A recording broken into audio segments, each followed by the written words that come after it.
اس سوال کا جواب دینے کی کوشش مت کرنا، بہت مشکل ہے۔ کیا کبھی تم نے رات کے 3 بجے خود سے یہ سوال پوچھا ہے، میں کیوں پیچھے رہ گیا ہوں؟ دوسری کامیاب ہو کیوں ہیں اور میں نہیں؟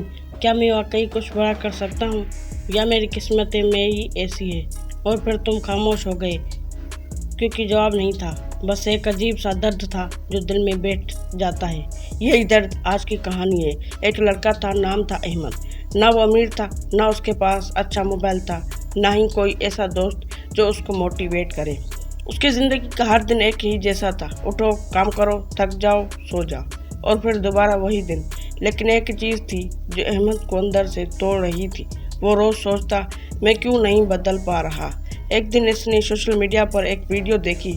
ایک لڑکا گاڑی سے اترے، مہنگی گھڑی، پیچھے لوگ، اور وہ کہہ رہا تھا، میں نے خود کو اس جگہ تک بنایا ہے۔ احمد نے فون بند کیا اور پہلی بار اس کے دل میں جلن پیدا ہوئی۔ لیکن یہ جلن حسد نہیں تھی، یہ درد تھا، اور یہی درد تبدیلی کا پہلا قدم تھا۔ اگلے دن احمد نے فیصلہ کیا، میں بھی کچھ کروں گا۔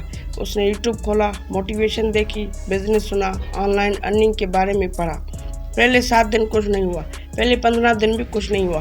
اس کا دماغ کہنے لگا، چھوڑ دے، یہ تیرے بس کی بات نہیں۔ لیکن اس نے ایک عجیب چیز کی، وہ رکنے کی بجائے اور زیادہ کام کرنے لگا۔ اصل جنگ باہر نہیں ہوتی، اصل جنگ اندر ہوتی ہے۔ احمد کے اندر وہ دو آوازیں تھیں، ایک کہتی تھی چھوڑ دے، دوسری کہتی تھی ابھی نہیں، آگے بڑھ۔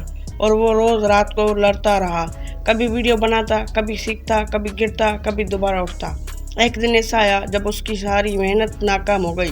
نہ ویوز آئے، نہ پیسے آئے، نہ کوئی سراہا۔ وہ بیٹھ گیا اور سوچا، کیا میں واقعی اس قابل ہوں؟ یا وہ لمحہ تھا جہاں 90% لوگ چھوڑ دیتے ہیں، لیکن احمد نہیں۔ اس نے ایک لائن پڑھی، جو شخص درد برداشت کرنا سیکھ لیتا ہے وہی اپنی زندگی بدلتا ہے۔ اور اس لمحے اس نے فیصلہ کیا، میں درد سے بھاگوں گا نہیں، میں درد کے ساتھ آگے بڑھوں گا۔ پھر آہستہ آہستہ چیزیں بدلنے لگی۔ ایک ویڈیو چلی، پھر دوسری، تیسری، اور ایک دن ایسا آیا جب اس کے پاس پہلا ارننگ نوٹیفیکیشن آیا۔ وہ رو پڑا، پیسوں کی وجہ سے نہیں، بلکہ اس کے لیے اس کی یقین ہو گیا تھا، میں واقعی بدل سکتا ہوں۔ یہ کہانی احمد کی نہیں، یہ ہر ایسے انسان کی ہے جو ابھی اسٹرگل کر رہا ہے۔ اصل سوال یہ نہیں کہ میں کیوں کامیاب نہیں ہو رہا، اصل سوال یہ ہے، کیا میں نے ابھی تک ہار مان لی ہے؟ اگر تم آج بھی اسٹرگل میں ہو تو یاد رکھو، جو لوگ آج تم سے آگے ہیں وہ تم سے زیادہ ذہین نہیں تھے، انہوں نے بس ہار ماننے کا فیصلہ نہیں کیا۔ اور شاید تمہاری کہانی کا بہترین حصہ ابھی شروع ہی نہیں ہوا۔ مزید ایسی ویڈیو دیکھنے کے لیے چینل کو لازمی سبسکرائب کریں، میری حوصلہ افزائی ہوگی، مجھے موٹیویٹ ملے گی۔ پلیز چینل کو سبسکرائب کریں اور ویڈیو کو فل واچ کریں اور شیئر زیادہ سے زیادہ کریں۔ ملتے ہیں کس نیو ویڈیو میں۔ اللہ حافظ۔